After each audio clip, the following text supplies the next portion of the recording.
Continuamos en Todo se sabe y estamos con el excongresista Mauricio Mulder, excongresista del Partido Aprista Peruano, para analizar la actual situación política que atraviesa nuestro país. ¿Cómo está, señor Mauricio Mulder? Muy buenas Mucho gusto, muy buenas muchas noches, gracias por la invitación. Bueno, a ver, en principio, es imposible no empezar con el fútbol porque creo que tiene que ver con un estado de ánimo y relacionarlo con la política. ¿En qué sentido? Porque el gobierno dio un feriado justamente para que la gente pues, pueda disfrutar, dijeron ellos, de este encuentro.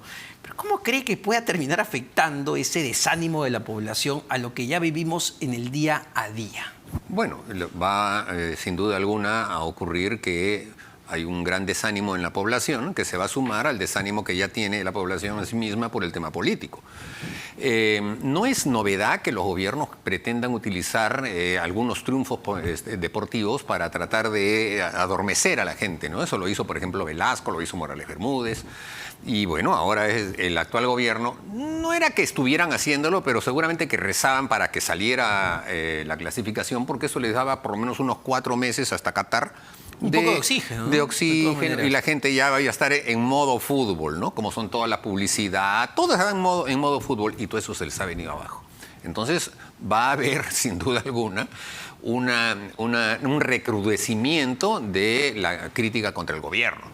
Porque la gente quiere criticar algo, está molesta, está... Bueno, además de eso hay una situación palpable más allá de la crítica, que tiene que ver con el bolsillo. O sea, la gente, los precios han subido, no hay trabajo como lo había antes.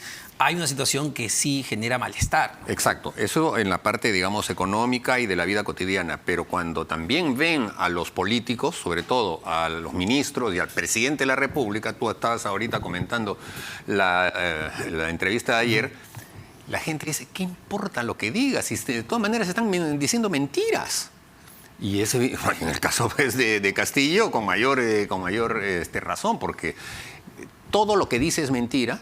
Y cuando decía que no conocía a Zarratea, que no conocía a Carolín, que sí la había recibido, y después que no conocía tampoco a mismo Bruno Pacheco, todo eso lleva a que haya una gran desilusión de la población, y sí tiene un corolato difícil, que es que cuando vienen las elecciones municipales, la gente va a votar con rabia. Y eso... para mí es un tiro al aire, porque hay mucho aventurero en las elecciones municipales y regionales. Está lleno de aventureros. Y como casi no hay posibilidad de seguir a cada uno de ellos, por eso es que hemos visto tantos casos de corrupción, pero de corrupción a lo bestia, en los gobiernos regionales. No tienen ninguna fiscalización. Y ese tipo de gente... A todo nivel de gobierno, ¿no? Se ha dado estos casos, hay políticos investigados por esto partes, y de todos los partidos políticos. Pero los que están en Lima y que son ministros o congresistas tienen mucho más los reflectores. En cambio, en provincias, no. En provincias, cada gobernador es un rey, hace lo que le da la gana. Compra a toda la prensa, persigue a sus opositores, los mete presos, los jueces, las universidades que tienen, etcétera, todo se pone al servicio del gran presidente regional porque tiene mucho dinero y hacen obras y regala las obras y se hacen millonarios. Eso es lo que va, a mi modo de ver, a traer esto del fútbol, porque la gente va a estar un poco enconada, ¿no? Ahora, el presidente rompe su silencio luego de más de 100 días que se le venía señalando, no daba declaraciones a la prensa, no daba entrevistas a los medios de comunicación. El domingo reaparece. No voy a decir que dio una entrevista, sino que reaparece ante el canal del Estado y contesta una serie de interrogantes, pero no contesta en detalle muchísimas cosas. ¿Cuál fue el objetivo, desde su punto de vista, de esa entrevista o aparición? Es difícil determinarlo por parte de Castillo, que si tiene algo pensado y elucubrado para poder hacer algo político. Yo creo que es una improvisación, producto de algunos asesores que le dijeron ya es hora de que hables, pero te vamos a poner una persona que no te va a hacer ninguna pregunta difícil y seguramente le han hecho un media training, pero no entra mucho. Y siguió diciendo las tonterías que venía diciendo antes, negando la evidencia total. Tú hiciste recuerdo del tema de los $20.000. Sí, entre varias cosas imprecisas que dijo, ¿no? Y él, lo que pasa es que sí tiene la facultad, entre comillas, de mentir sin que parezca, ¿no? O sea, es un mitómano profesional. Entonces, parece que estuviera diciendo la verdad y lo cree, pero en el fondo él sabe que está mintiendo y lo está haciendo para mecer nada más a la población.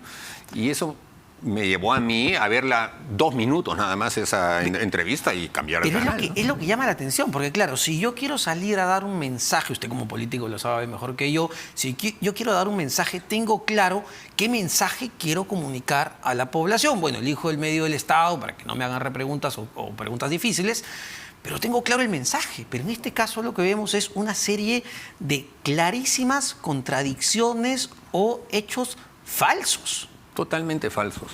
Y además fuera del contexto político de nuestro país. Por ejemplo, en la actualidad hay una cierta situación de inestabilidad producida entre el Poder Ejecutivo, el Poder Legislativo y el Poder Judicial. Yo he escuchado ahora aquí en radioprogramas al abogado, el señor Cairo, decir de que un juez sí le puede decir al Congreso de la República que no elija al defensor del pueblo. Esa es una falacia. El Congreso de la República no está sujeto a mandato imperativo de nadie y los congresistas individualmente tampoco. Y si un juez ordena a un parlamentario, está vulnerando la Constitución.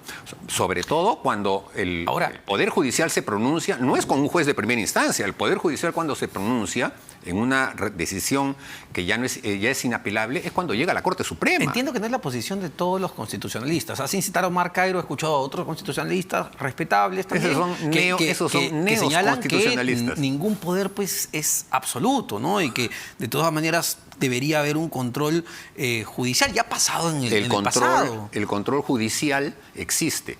Lo tienes en la Corte Suprema de la República, lo tienes en el Tribunal Constitucional, que ha enmendado leyes y hasta el reglamento interno del Congreso, y entonces ahí es donde está. Pero un juez de primera instancia no puede ordenarle al Congreso de la República y a todo el Congreso que no ejecute una de sus prerrogativas, que es la elección del defensor del pueblo. Eso es la demostración de que hay todavía un ánimo golpista en algunos poderes del Estado. ¿Del Poder Judicial, del Elvia Barrios? Bueno, ¿Te crees? Por supuesto que sí. Además, ellos son los que avalaron el golpe de Estado de Vizcarra del año 19. Deme un segundito, ya tenemos listo para seguir comentando lo que nos dejó esta aparición del presidente Pedro Castillo. ¿Qué dijo sobre el caso de Zarratea? Ustedes recuerdan la casa que estaba en Breña, pasaje Zarratea, donde el presidente empezó en realidad a recibir a una serie de personajes, incluso a sus ministros. Esto es lo que dijo el día de ayer. Jamás he trasladado el despacho presidencial a Zarratea. Y más aún, teniendo tremenda responsabilidad, no puedo tratar temas de Estado, temas del gobierno, fuera de Palacio. Bueno, esto claramente no es preciso, ¿no? No es preciso porque él empezó a recibir personajes que luego se convirtieron en ministros de Estado. Yo recuerdo claramente cuando fue el exministro de Economía, Pedro Franque, que en un principio, cuando todo el gabinete juraba, él no estaba, no tenían ministro de Economía. Demoró tanto porque el presidente Pedro Castillo se reunió con Pedro Franque en la casa del pasaje Zarratea, y luego de esa reunión es que él va ya muy tarde a jurar como ministro de Economía. Y otra más. Cuando se le ve salir al exministro en ese entonces del Interior, si no me estoy equivocando, Juan Carrasco Millones, el exfiscal, le pregunta a la prensa, ¿usted qué hacía acá?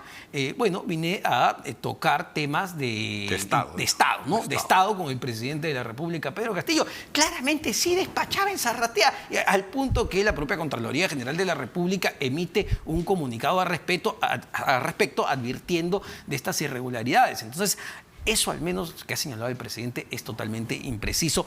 Quiero continuar con este análisis. Está ya en la mesa Richard Arce, también excongresista de la República. ¿Cómo está, señor Arce? Buenas noches. Buenas noches, Omar. Buenas noches, señor Mulder. Un gusto, como siempre, poder dialogar con ustedes. Bueno, el señor Mulder había planteado lo de la Defensoría del Pueblo, pero yo quiero volver al tema del presidente de la República en la entrevista y le hago la misma pregunta que le planteaba a Mauricio Mulder.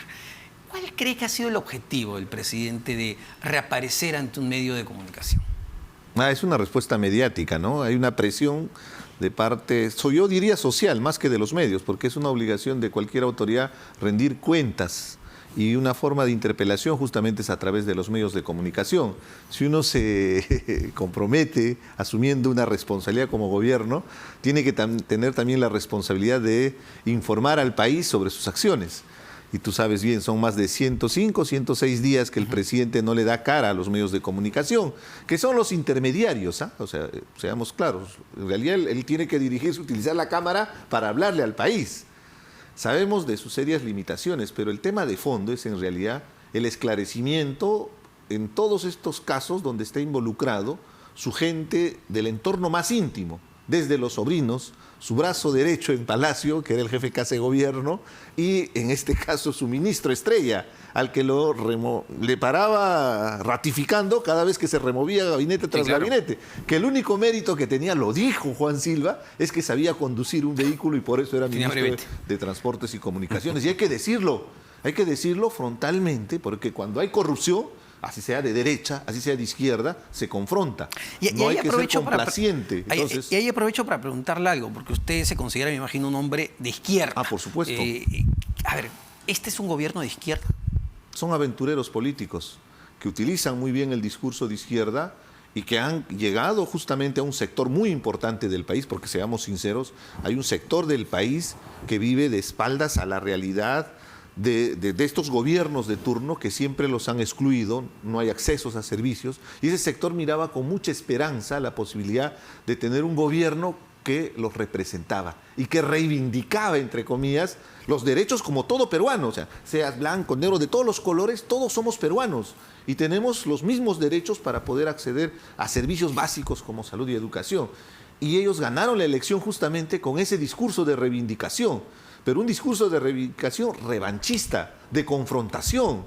Y eso no es hacer política. Lo que uno tiene que promover es la integración. Así como el día de hoy todos nos hemos abrazado para que el Perú juegue y cuando hemos tenido la derrota nos ha salido una lágrima, pues, porque nos sentimos en lo más profundo de nuestro ser que el Perú ha perdido. Entonces, esa misma lógica deberían promover los políticos, pero ellos no. Lo que hicieron fue confrontar desde el discurso. Y eso es gravísimo porque lo que han hecho es polarizar al país y al final fue simplemente una estafa. Por eso te digo que no son de izquierda, son aventureros que aprovechan el discurso y ahora tenemos un gobierno con cantidad de escándalos de corrupción que realmente avergüenzan. Y justamente eso, ¿no? En parte de esta conversación en Canal 7 se le consulta sobre sus ministros.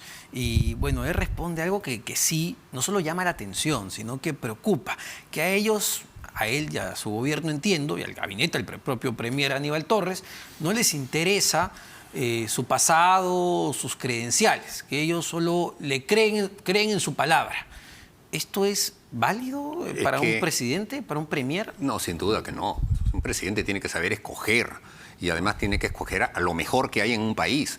Él no, como dice Richard, estoy de acuerdo en eso, él está escogiendo simplemente a la gente que le va a servir para un tema utilitario. Robar, imponer, cubrir, ¿no? Por ejemplo, ¿qué hace el presidente del Consejo de Ministros? Él es el parapeto, ¿no es cierto? El que ataca a todos los demás para blindar al presidente de la República de los delitos que él ha cometido. Además, reconocido por él mismo, ¿no? Porque cuando dice, nunca la recibí, no la conozco a la señora Carolina, y después dice, sí la conocí, ha venido acá. Yo pasaba por ahí, alguien le estaba haciendo un cumpleaños a mi hija, yo entré. Todo ese tipo de mentiras son, pues, punibles en un presidente de la República. Y entonces lo que él necesita es gente que lo dispare para que distraiga de esos delitos que ellos están cometiendo. No hay nada ideológico en este tema. Quizá, claro, hay algunos que se autoperciban como tal, ¿no? El partido de Cerrón, etcétera. Que dicho sea paso, como que se han abierto un poco, o bastante. Es que no, lo que pasa es que esto está lotizado, pues. Aquí están Movadez por acá, Magisterial por acá, Cerrón por acá, Caviares por acá. Entonces se han repartido, es una verdadera repartija, el Estado peruano, para que cada uno tenga su coto, ¿no es cierto? Y cada uno está por su cuenta. ¿Tú crees que, por ejemplo, la señora Miloslavich coordina con el señor presidente de la República?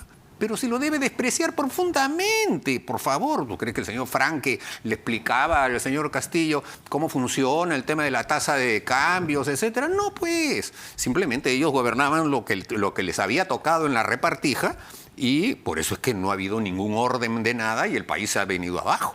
Eso es lo que sucede. Y dado que lo menciona, señor Arce, parte de la izquierda ha servido de tontos útiles para este gobierno cuando han asumido carteras claves, como bien lo dice Frank en economía, la propia Mirta Vázquez en el premierato.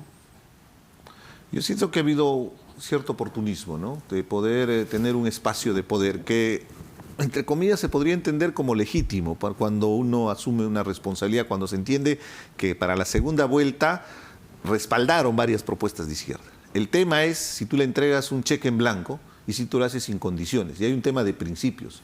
Si desde el primer momento tienes un premier como Guido Bellido, que inclusive contrapone tus principios y las banderas, en este caso de un sector de la izquierda, del cual yo provengo, que justamente tratamos de construir en su momento el Frente Amplio, el Nuevo Perú, una de las grandes banderas son la defensa de los derechos civiles y los derechos de las minorías, de la defensa irrestricta a los abusos y la discriminación que hay cuando se violenta contra las mujeres y también contra las comunidades LGTBI. Y cuando uno escucha y ve sus antecedentes de Guido Bellido es todo lo contrario. Entonces ahí viene el tema de coherencia, ¿no? Entonces, mi crítica va por ahí. Y el otro asunto definitivo, ¿no? ¿Por qué le entregaron ese cheque en blanco? ¿Por qué no le pusieron condiciones? Antes de recibir un fajín, un ministerio, era mucho más interesante ser los garantes para decirle, señor presidente, nosotros lo hemos apoyado y ahora lo que le exigimos es que cumpla sus compromisos de campaña. Y una cuestión elemental para no repetir lo que han hecho los gobiernos anteriores, porque ese fue el discurso de campaña. Y es cierto, claro, hay toda la corrupción desde Lavallato y podemos seguir enumerando. Pero lo que está haciendo este gobierno es repitiendo esas mismas mañas, la silla giratoria, el tarjetazo, todo lo que siempre tanto hemos criticado en la izquierda. Ahora este gobierno inclusive lo ha elevado exponencialmente para que se denigre inclusive, en este caso, la institucionalidad del país. ¿Cuánto profesional capaz y competente que teníamos en el Estado está siendo removido y a cambio del tarjetazo? O sea, el doctor Chantada, que en alguna vez nos hemos reído, está funcionando efectivamente, sino que el doctor Chantada ahora se llama Vladimir Cerrón, que por el hecho de haber gritado más en campaña o haber pintado, ahora tienen la opción de ser hasta ministros. Fíjate lo que hemos tenido ministros de salud, el del agua racionada. Claro. El problema en el corredor minero a consecuencia de poner incompetentes en el Ministerio de Energía y Minas. Pero ¿no? ¿cuánto poder tiene el día de hoy Vladimir Cerrón sobre Pedro Castillo? Está disminuido, pero sigue teniéndolo, porque tiene ministerios, tiene gobiernos regionales, tiene cierta fuerza y tiene el apoyo además de Cuba, que claro, mucho no podrá hacer porque tampoco es que somos una republiqueta, pero sí le puedo orientar con determinadas estrategias típicas de horadar, digamos, al enemigo.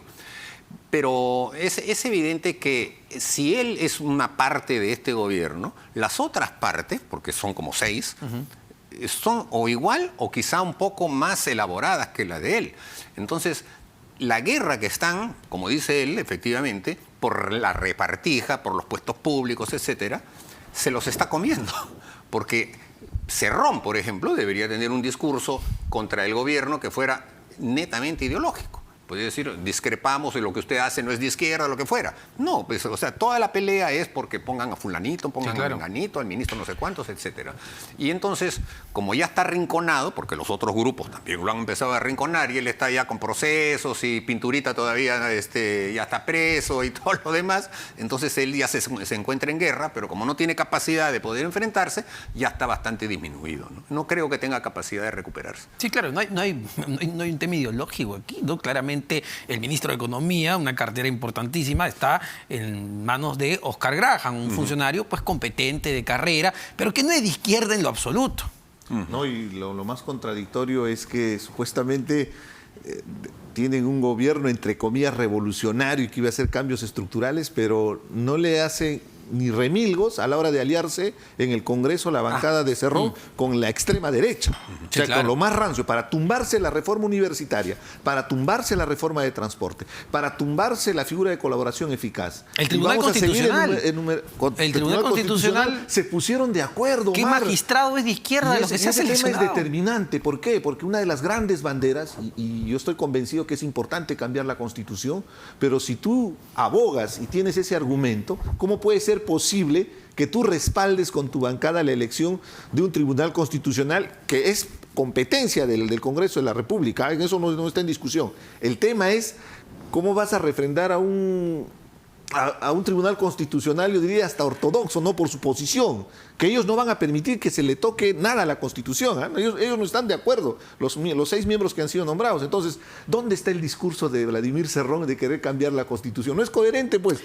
Se han llenado parques y plazas hablando como si fuera una especie de varita mágica que la Constitución va a cambiar de la noche a la mañana. Por supuesto que tenemos que cambiar la Constitución espuria del 93, pero no estafemos a la gente, no le engañemos a la gente. Vayamos a ese debate, busquemos ese momento constituyente donde toda la ciudadanía discuta, porque al final, cuando vamos a armar esa asamblea constituyente, no va a ser solo de la izquierda, va a ser de toda la representación nacional para que se permita justamente llegar a un consenso. El problema es que estos extremos no les gustan los consensos, a no ser que sea en temas para fregar al país. Y entrando en un debate más profundo, ¿no? Tampoco escuchamos qué es lo que quieren cambiar de la Constitución. Es decir, ¿qué necesitan cambiar para gobernar mejor? Es que creen que pueden modificar un artículo y con eso ya tienen carta blanca para gobernar como les da la gana. La riqueza no se crea por ley. Exactamente.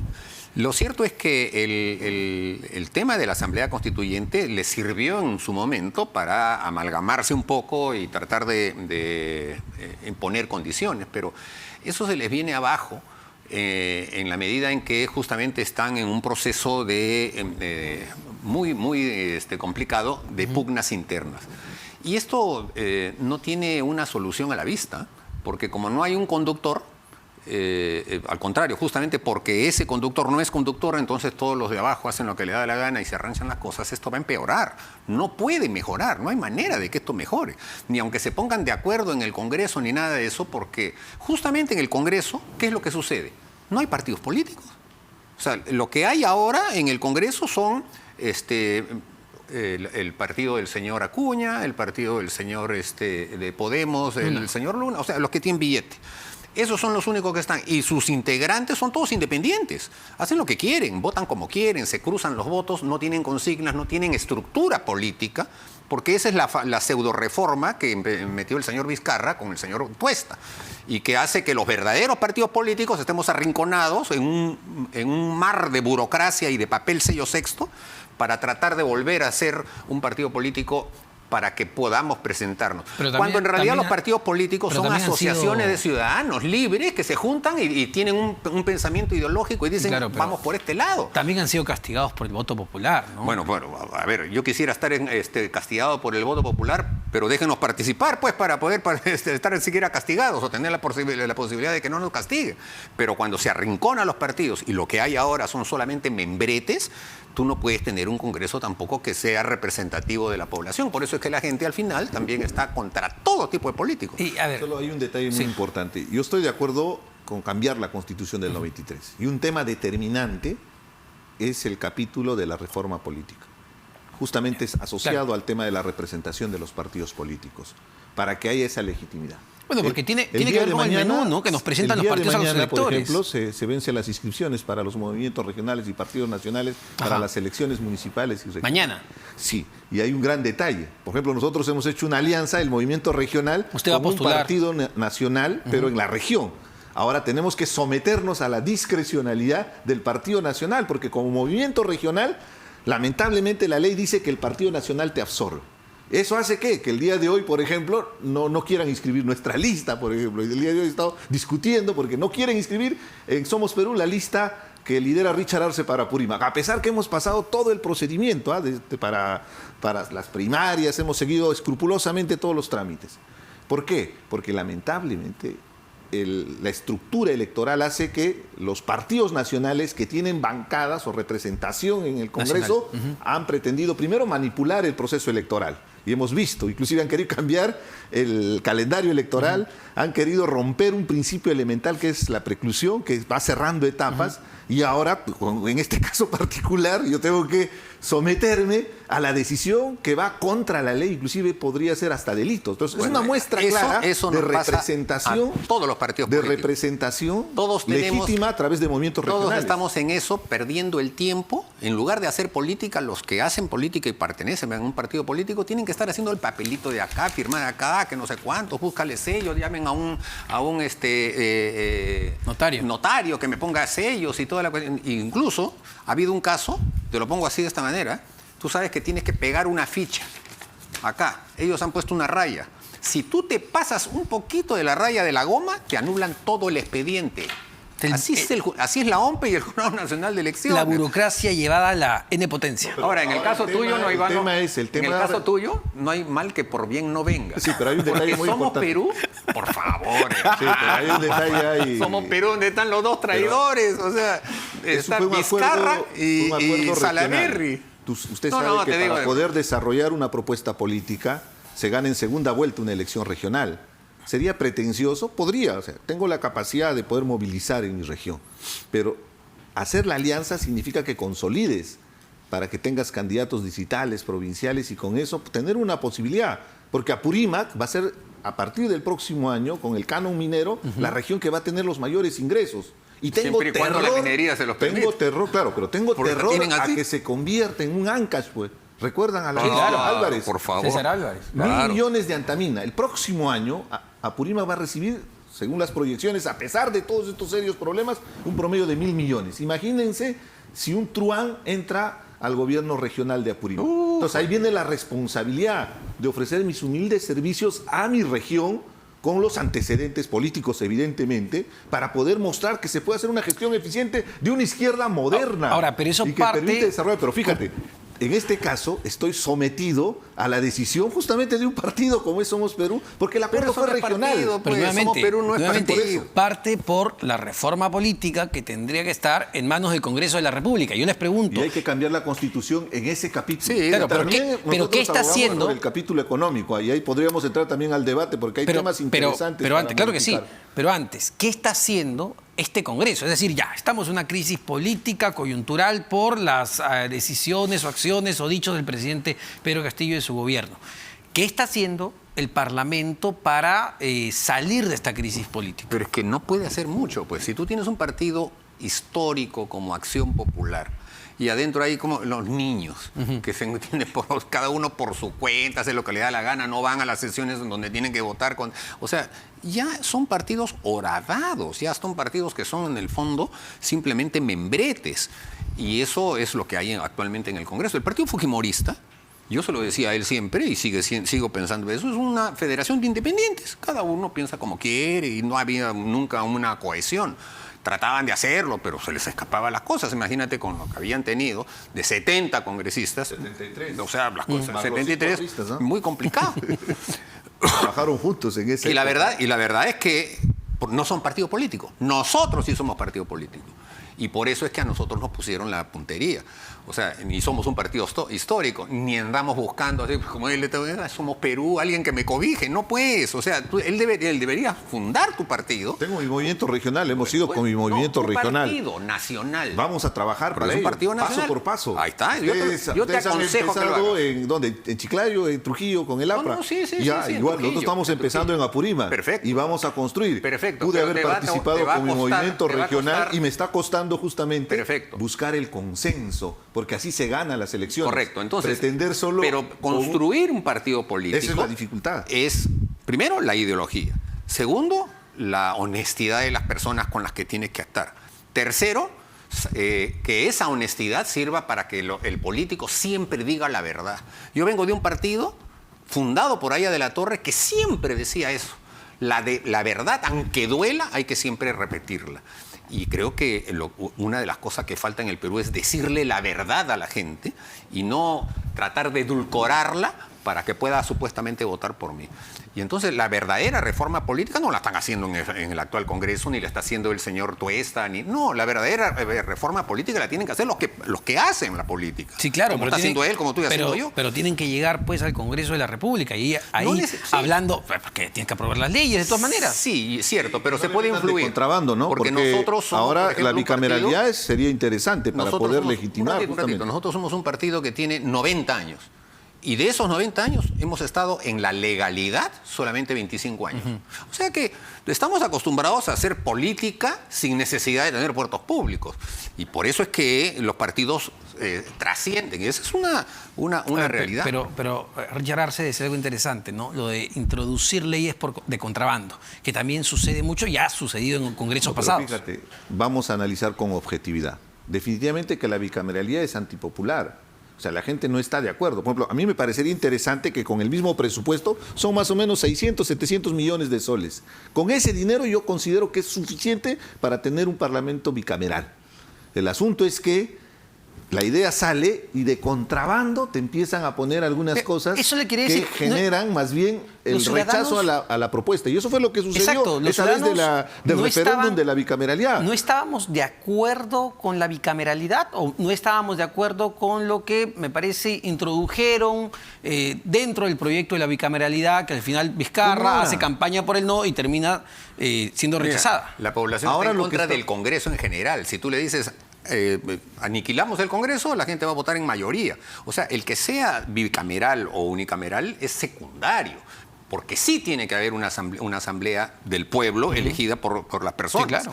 Y esas personas, ahora, si se quiere morigerar un poco la unicameralidad, creando otra... No, perfecto, porque se supone que eso le da más reflexión. Pero ojo, no le da más velocidad. Y una de las cosas que la gente quiere es que las cosas salgan rápido. Sí, claro, pero porque, ahora tenemos que recurrir al Tribunal Constitucional ante las aberraciones que comete el Congreso. Si sería bicameral, tendríamos una Cámara reflexiva, como Y el lo Tribunal menciona, Constitucional y que nos ya- permita... pero- no, que pero existe el pero Tribunal no parte- Constitucional, No, por no, supuesto. pero por lo menos No como parte garantías también por la constitucionales. calidad de congresistas, No, y ahí diputados, viene el asambleístas que tengas. requisito para ser parte de una...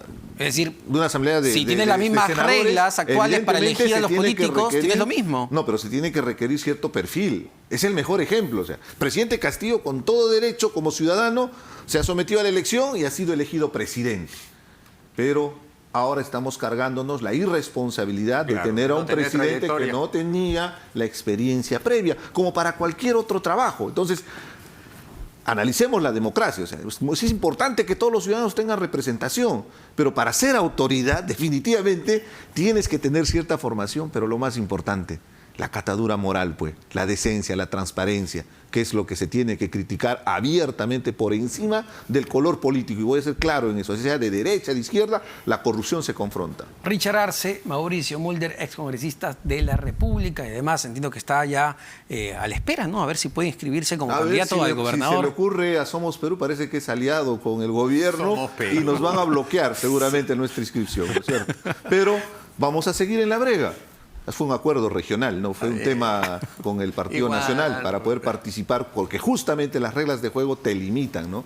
Y eso es muy importante y es una lección para que se haga la reforma política. Muchísimas gracias para ambos, Richard Arce, Mauricio Mulder. Vamos a cambiar radicalmente de tema que tiene que ver con lo que habíamos mencionado. Una entrevista que dio también el actual ministro de Justicia, Félix Chero, anunciando que van a presentar un proyecto de ley para sancionar, ojo con esto, con pena suspendida a jueces y fiscales por la filtración de documentos a la prensa. ¿Esto puede afectar o no la libertad de expresión? ¿Cómo puede terminar también afectando, el hecho de que los ciudadanos tienen derecho a conocer la información? ¿Cómo puede afectar esto incluso el caso actual, la investigación actual del presidente Pedro Castillo, que le abrió el fiscal de la Nación, Pablo Sánchez? Para conversar de esos temas estamos ya con Marisol Perestello, exministra de Justicia. ¿Cómo está, Marisol Perestello? Muy buenas noches. ¿Cómo estás, Omar? Buenas noches. Bueno, en principio preguntarle directamente sobre esta propuesta que ayer anunció el ministro Félix Chero. Sí. ¿Es en principio viable, legal, constitucional? Primero, es absolutamente innecesaria, porque ya está tipificada en el Código Penal la omisión de funciones, en el artículo 355. Y es clarísimo que no omite cumplir sus funciones, generando perjuicio, tiene responsabilidad y es no mayor a 2 años. Es la única diferencia. Pero en una investigación reservada, el custodio de la reserva de esa investigación, en su caso el fiscal o el juez, tienen el presidente de una comisión investigadora en el Congreso o el presidente de la Comisión de Acusaciones Constitucionales, tienen a su cargo la responsabilidad de garantizar la reserva de esa investigación. Entonces, no es necesario penalizar un tema que ya está regulado. Además, por supuesto, de todas las responsabilidades administrativas que existen a nivel de las oficinas de control interno. ¿Qué implicaría que una norma así sea implementada en la práctica? Voy a hablarte jurídicamente primero porque, porque, digamos, creo que hay que tener claridad en eso. Y luego, lo más grave para mí, que es el tema del atentar contra la libertad de expresión y el amedrentar a los jueces y fiscales que están siguiendo investigaciones hoy y a la policía, por supuesto, al más alto nivel, y hacen que de alguna forma el Ejecutivo esté jugando en pared con el presidente, cosa que no corresponde, porque no se está investigando a la institución presidencial, se está investigando la conducta del señor Castillo. Y esta no sería la primera vez que él hace uso del poder que ostenta como presidente para pretender que todo el aparato estatal lo defienda de cosas que son indefendibles. Pero jurídicamente es innecesario que se regule una figura que ya está regulada. La reserva de un proceso es una obligación. Cautelar esa reserva es responsabilidad de quien tiene a su cargo la investigación, en sede policial, en sede fiscal, en sede congresal. Y ya existe un tipo penal para omisión de funciones, con lo cual no es necesario regularla con una pena similar a la que él ha propuesto. Primero. Segundo, existen mecanismos internos en todos estos espacios, policía, fiscalía, poder judicial y Congreso, para establecer procedimientos sancionatorios administrativos en la Comisión de Ética o en los órganos de control interno. Entonces es innecesario desde el punto de vista jurídico. Pero la oportunidad en la que el ministro de Justicia anuncia esto, sumado a un conjunto de conductas que violentan la necesaria garantía de la libertad de expresión, es terrible para la democracia. Además que se olvidan que los funcionarios públicos están, y estamos en su momento, sujetos a mayor escrutinio público, con lo cual lo que se debe fomentar no es el oscurantismo ni ocultar la información, sino transparentarla. O sea, yo creo que la decisión es jurídicamente innecesaria, políticamente peligrosa, porque atenta contra la estabilidad del país, que ya está en una situación bastante delicada, ¿no? Y justamente desde el punto de vista político, esto es una amenaza directa a jueces y fiscales de decirles, oye, cuidado, que estamos tras de ustedes y siguen filtrando información. Qué coincidencia que se haga a poco tiempo de las últimas declaraciones de Samir Villaverde, que comprometen, todas lo comprometen directamente, pero digamos, esta ya es brutal. Sí, claro. La manera como se le vincula a un ministro que él ha protegido. Es el único ministro que ha tenido más o menos estabilidad en este gobierno, 4 de cambios 7 meses permanentes, en el que además todos le dijimos en todos los idiomas la clase de persona a la que le había dado una de las responsabilidades del ministerio que maneja la mayor cantidad de recursos. Entonces, yo creo que es claramente una amenaza. No tiene ningún sentido jurídico, lo acabo de señalar expresamente porque ya existen sanciones. En segundo lugar, se da en un momento en el cual genera suspicacias. En tercer lugar, repite una conducta reiterada que ya se ha estado viendo, por ejemplo, cuando el presidente fue al Congreso y todos los ministros, fue él a título personal, y no solo no se quedó, sino que todos los ministros hicieron una defensa cerrada sobre un tema que era contra él y no contra el Ejecutivo. A mí me parece dramático porque contribuye, Omar, a la poca institucionalidad que tiene el Perú la estamos terminando de destruir. Los buenos funcionarios que existían en el Perú, que existen y muchos, yo he tenido el honor de trabajar con gente de primera, se han ido. Recordemos al ex viceministro de Justicia que se fue del viceministerio acusando a Aníbal Torres del uso y de la manipulación del poder para sobrepenalizar o para generar situaciones que terminarían generando caos en el país. Y esto directamente, usted me dice que es reiterativo desde el punto de vista legal, pero ¿tendría un impacto en la libertad de expresión? Es decir, si yo soy fiscal, si yo soy juez, ¿la voy a pensar 2 veces si le filtro tal información a determinado medio? Mira, deberían de pensarlo hoy. O sea, el efecto es 0, porque ya hoy, si se filtra una información que no debe, pues en una investigación reservada no debe filtrarse, ya digamos hay riesgo, pero en primer lugar no se sabe quién la filtra, porque las fuentes siempre han sido anónimas, y tienen que ser protegidas. En segundo lugar, lo que vas a terminar haciendo es intimidando a la prensa, porque la información se va a filtrar de todas maneras. Lo que no vas a poder hacer es hacerla pública, porque finalmente a quien vas a perseguir es al medio o al periodista. Y eso es violatorio de la libertad de expresión, que es un derecho y una garantía de la democracia. Ese para mí es el principal problema. Y Omar, esto no es nuevo. La falta de transparencia absoluta en la forma como se ha venido desarrollando el Ejecutivo. Absoluta, desde Zarratea, por ponerte el ejemplo más burdo, hasta el primer día cuando el gabinete iba a juramentar sin prensa, hasta la falta de transparencia de los ingresos y salidas, hasta lo que han hecho en Canal 7, el ridículo del día de ayer. O sea, y es incongruente porque escuchamos en varios temas, pero hablando de libertad de expresión, libertad de prensa, escuchamos al presidente con otro discurso, totalmente fuera de lo que realmente ha venido pasando en estos casi 11 meses de gobierno, porque él dice, aquí hay total libertad de expresión, no hay mordazas, pero... Vamos, ha habido hasta agresiones físicas a periodistas. Pero además, en realidad, escuchar al presidente, fuera de que es una tortura, porque hay que hacer un ejercicio y un esfuerzo para entenderlo, tiene que estar siempre interpretado. O sea, el embajador Forsyth tuvo que... El presidente quiso decir, o sea, ya cuando tienes que explicar en política es complicado, pero cuando encima tienes que traducir al presidente es mucho más grave. Porque es lo que quiso decir. No, lo que dijo es esto. Y eso que dijo genera consecuencias terribles para el país.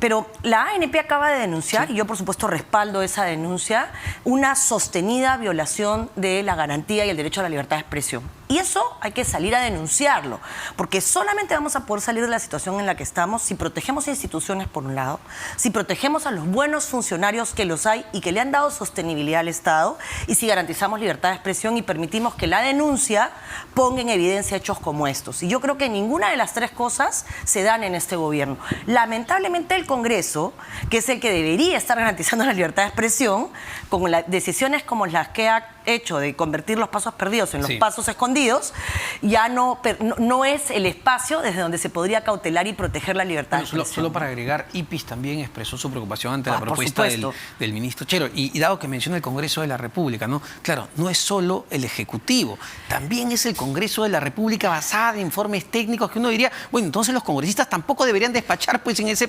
edificio. Es que el problema es que IPIS y ANP, que lo vienen denunciando de manera sostenida, y te lo digo porque nosotros estuvimos impulsando con muchas personas una propuesta para que el Ejecutivo regulara el Canal 7 y que el Canal 7 dejara de ser del Ejecutivo de turno y se convirtiera en el canal del Estado. Público, y que tuviera un directorio conformado por el Poder Ejecutivo, el Poder Legislativo y el Poder Judicial. Grande ha sido mi sorpresa y mi desilusión cuando quien tendría que corregir las distorsiones del uso y abuso del canal del Estado terminen violentando también la libertad de expresión con esta medida, que es absurda. O sea, cuando ha venido el relator de la Comisión Interamericana, el relator de la libertad de expresión, lejos de pronunciarse en contra de lo que ha hecho el Ejecutivo, se pronunció contra el escándalo que es que no exista un espacio donde se le pueda preguntar a un congresista el sentido de su voto o el sentido de respecto a una situación política nacional. Yo creo que el problema de la libertad de expresión es hoy dramático y que tenemos por lo menos que denunciarlo en los espacios en los que todavía se nos permite hacerlo. Y hablando de Congreso, en su calidad de ministra de Justicia, abogada, quería preguntarle la decisión que ha tomado la presidenta del Parlamento de continuar con la elección del defensor del pueblo, pese a que hay una orden judicial cautelar que dice detengan esto mientras veo el fondo del asunto. Escuchábamos al ex congresista Mauricio Mulder respaldar la decisión porque dice que los congresistas no están sujetos a mandato imperativo. Entonces, ¿se está procediendo bien? ¿Se está interpretando bien esto? Mira, se está interpretando bien en el sentido de que el Congreso está haciendo lo que tiene que hacer. Yo tengo además aprecio personal por varios de los candidatos que están en carrera, con lo cual no es nada contra este proceso. Yo creo que tenía candidaturas importantes, pero sí creo que la transparencia, la absoluta transparencia en la designación de puestos claves, como los miembros del Tribunal Constitucional o el Defensor del Pueblo, es necesaria. O el debate que va a haber sobre bicameralidad. Porque todo este año se han ido aprobando normas que lo que han hecho es cambiar las reglas del juego electoral y no, como es difícil el tema, no se entiende cuáles son las terribles consecuencias para el sistema político. Entonces sí creo que hace mal el Congreso en entrar en esta pugna permanente en vez de entender cuál es el mensaje. El mensaje detrás es solo transparencia. Y para los que son candidatos a defensor del pueblo esta vez, como lo fueron en su momento algunos candidatos al TC, por ejemplo, Edgar Carpio en su momento, para tú tener un cargo de esta naturaleza necesitas autoritas. Y la autoritas no es el acto de cómo te eligen, sino que ese proceso no genere ningún cuestionamiento, ¿no? Porque el defensor tiene que estar revestido de un respeto, porque lo que va a hacer es enfrentar, obviamente de manera constructiva y fraterna, a algunas acciones estatales que no son correctas, ¿no? Exacto. Termina siendo en la práctica un contrapeso de los otros poderes del Estado. Por supuesto. O sea, nosotros hemos tenido defensores de lujo, ¿no? Y yo creo que una de las defensorías que para mí fue ejemplar fue la que tuvo a su cargo el exministro de Justicia, donde estuvo Gisela Viñolo, que fue ex viceministra de Derechos Humanos, el doctor Eduardo Vega. Yo creo que ese fue un soporte para las poblaciones más vulnerables de nuestro país, para todo el tema de desaparecidos, para todo el tema indígena. Fue una voz importante. Han habido otros buenos defensores. Yo creo que el defensor saliente en la elección de la Junta Nacional de Justicia también hizo un buen trabajo, en la segunda elección. O sea, creo que necesitas tener instituciones sólidas, porque estamos enfrentando un gobierno con características muy particulares, cero transparencia, ineficacia absoluta en la designación y en los cambios que hay internamente. Omar, hoy ha fallecido una funcionaria, y por eso lo traigo a colación, que se llama Mónica Saravia. Ella falleció el día de ayer, después de una dolorosa enfermedad. No es la única funcionaria de la cual estamos orgullosos todos los que la conocimos. Como ella fue asesora de Ana Jara, asesora principal. Fue mi jefa de gabinete, asesora de 6 o 7 ministras de la mujer, asesora de Violeta Bermúdez, asesora de Beatriz Merino. ¿Por qué? Porque trabajó con todos los gobiernos, fue regidora de la Municipalidad de Lima y pudo hacer todo eso porque era una mujer que tenía autoritas. Nadie iba a cuestionar una Mónica Saravia actuando en defensa de la ley y la Constitución. Hoy no encuentras todos los funcionarios buenos de esa época. Se están yendo. Claro, pero ¿qué va a pasar si la presidenta del Congreso insiste en continuar con este proceso pese a la medida del Poder Judicial? Es que es un absurdo, Omar, porque más allá de la consecuencia jurídica, porque esto parece que estuviéramos jugando a ver quién tiene más fuerza, y nadie gana en un país que está absolutamente enfrentado, Omar. O sea, yo creo que el 80% del país, si no es el 85%, quiere que este señor se vaya a su casa, porque nos está haciendo un daño terrible a la inversión, al crecimiento. La gente no tiene que comer. O sea, estamos en un nivel en el que tú sales con tu platita de fin de mes al mercado y no puedes comprar lo mismo que comprabas hace un mes. Y para variar, los más pobres son los que están pagando los platos rotos. Entonces, en medio de ese debate, en medio de un proceso electoral municipal y regional, donde Cerrón puede pretender copar todos los distritos y provincias que tienen canon, con lo cual para el país, con inversión cero este año, con el 8% de tierras que no se han cultivado, o sea, hambre para mañana.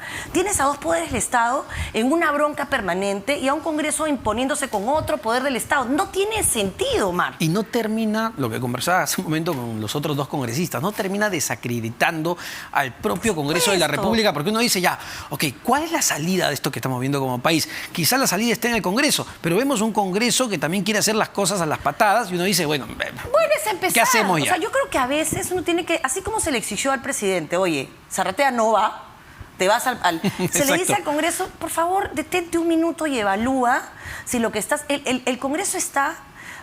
Yo soy de las personas que cree que deben irse todos y hacer un adelanto de elecciones y que los políticos debemos ser capaces de decir, si para que este señor se vaya, me tengo que ir yo, pues me voy. Pero hay que pensar en el Perú. O sea, este es el momento en que políticos como la señora Keiko, como el señor Acuña, que tienen la posibilidad de hacer que en el Congreso se tomen las decisiones que se tienen que tomar, tienen que pensar en el Perú y decir, ¿sabes qué? Si para que estos se vayan me tengo que ir yo, bueno, pues no voy a volver a postular o me voy. Y pensar en una salida institucional democrática y en el camino de la Constitución. Lejos de eso, entran en una pugna para ver cuál está más desprestigiado.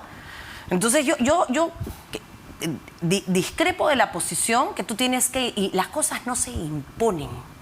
La democracia es el arte de conversar, es el arte de los encuentros, es el arte de los mínimos. El mínimo que debería existir hoy es la defensa de la institucionalidad, la garantía absoluta de la libertad de expresión, la defensa de la inversión privada para una justa distribución en oportunidades que creen condiciones para todos. No, si yo soy más fuerte que tú, pues si no me da la gana ahora no te voy a hacer caso y voy a seguir con mi proceso, porque el que salga elegido va a salir elegido en el marco de este cuestionamiento y no le hacen ningún favor. Sí. Sin embargo, eso no le importó, por ejemplo, a los nuevos miembros del Tribunal Constitucional, que puede haber profesionales de altísimas credenciales que los hay. Pero claro, no importó. En el caso del TC, ellos tendrán que validar su elección con sus sentencias. Veremos, ojalá que no cometan el error de pretender imponer, hacer activismo desde la Administración de Justicia, porque eso no les hace bien, porque lo que aprueban hoy se va a revertir a nivel de la Corte Interamericana o se va a revertir en el mediano plazo, y eso no le hace bien al país. O sea, creo que necesitamos detenernos hoy, que es un día tan duro para todos, en el que en realidad necesitábamos un poco de alegría, y yo estoy muy orgullosa de lo que han hecho, por supuesto, los muchachos, porque creo que llegar hasta donde se ha llegado con ese tipo de definiciones te demuestra que cualquiera de los dos pudo ser. Eso fue una ruleta. Sí, claro, fue una ruleta. Pero entendamos que hay cosas que nos unen, ¿no? En este caso es el amor a la camiseta, el amor al país. Si esas oportunidades que a veces se presentan no las aprovechamos buscando espacios de unidad, Omar, no hay destino. Sí, pero uno se pregunta cuando vemos todo el recuento que usted misma ha descrito, ¿dónde vamos a acabar o hasta cuánto van a aguantar los peruanos? Es que esa es la tragedia, Omar. Todas las salidas que se plantean hoy, yo te invito a que veamos qué hay detrás de las puertas de las rutas, ¿no? Sí, claro. Si la salida es vacancia a la mala, que no es a la mala porque todos los boletos de la rifa se los ha comprado Castillo, ¿no? O sea, razones para vacarlo hay. La primera y la más inmoral de todas, el hecho de que haya plagiado en su tesis y con eso haya cobrado plata para un ascenso que no se merecía. Eso es lo primero. Pero si tú sigues, hay varias razones. Pero si es a la mala, la calle no lo va a respaldar. Y eso va a terminar en enfrentamientos en la calle con muertos, por la irresponsabilidad de los políticos de no sentarse a hablar y buscar caminos democráticos. El único camino democrático pacífico para mí, que existe hoy para el Perú, es el adelanto de elecciones. Es el único camino que puede darnos una oportunidad. Ya el otro problema es quiénes van a ser los candidatos, pero ya ese es otro problema, ¿no? Mientras tanto, peleemos por garantizar libertad de expresión y peleemos por nuestras instituciones. Marisol Pérez Tello, exministra de Justicia, abogada. Muchísimas gracias. Gracias a